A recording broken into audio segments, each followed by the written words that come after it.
is VVtv and I'm Vonski. Today we're here with Fliss, a retired queen of roller derby who rolled a sparkle for the Pirate City Rollers.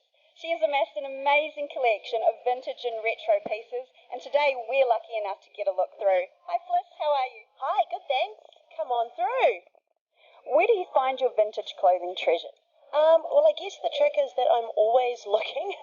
I do get gifted quite a lot of vintage treasures, but Trade Me I find is a pretty good source of them, as of all things school fairs, garage sales, the occasional church fete. But yeah, if you're keeping your eye out all the time, you come across some amazing pieces.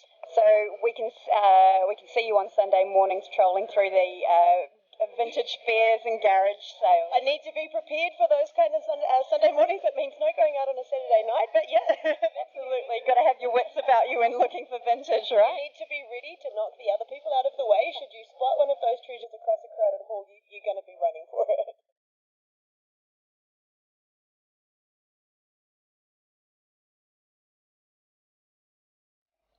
What catches your eye when you're looking for vintage pieces to add to your collection? I'm really big on colours and patterns, so that's usually the first thing that will grab my eye. I do need to take into consideration that there is a lot already in the room, so I try to not buy things that are too similar to something that I already have, but yeah, I'm a sucker for texture, anything shiny, anything brightly coloured, but yeah, it's a pattern thing for me. Okay, so you're a little bit like a magpie. A lot like a magpie. Something shiny will catch my eye and I'm straight in there. I don't think you're the only girl with that affliction. Now, being a bit partial to shoes, I am in heaven here. I am looking around and can see every conceivable type of shoe I've ever dreamt of. Fliss, can you show us your favourite pair of shoes? I certainly can. These ones, this is a big call. These are the best pair of shoes I've ever owned. I bought them in Melbourne the first time I went there, and I just love them. Got a nice little Art Deco detail on the back, and yeah, a little bit gangster on the front. They actually go with pretty much everything, and every single time I leave the house and then people stop me on the street to tell me how amazing they are. But they definitely look very loved, which is great, so I can imagine that they're very comfortable to wear as well. They certainly are.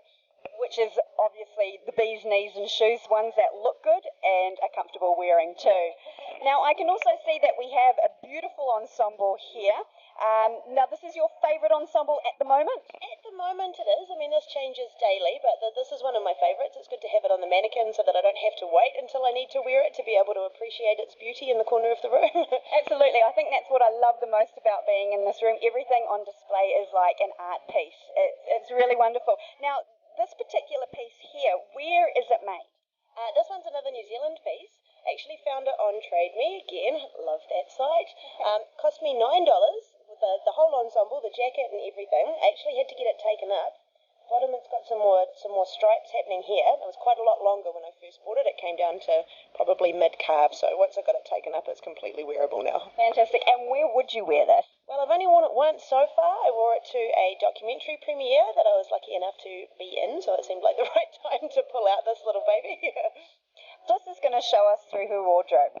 Okay, well, there's a bit of a system going on. There's a lot in this room, so if I don't have some kind of order, I can never find anything later. It tickles my OCD. So I've got long dresses that start on this side, vaguely colour coordinated, of course. Over here we've got pants, poncho section, jumpers, scarves, other scarves, hats, fascinators, more hats and wigs. Coming just behind you here, got some more dresses, a little bit shorter than the other rack, but again they're vaguely colour coordinated. Behind you over here, I've got the wedge section happening over here. Top rack over here is all cardigans and long sleeve tops, suits at the end. Bottom rack is singlet tops, skirts and petticoats. Jackets and coats right across the back. Sneakers and boots underneath those.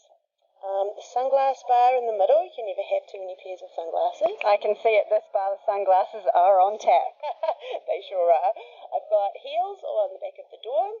All the shoes that didn't fit anywhere else. And the shoe racks over here. Jewellery, handbags, and then the dresser is pretty much full of hair accessories.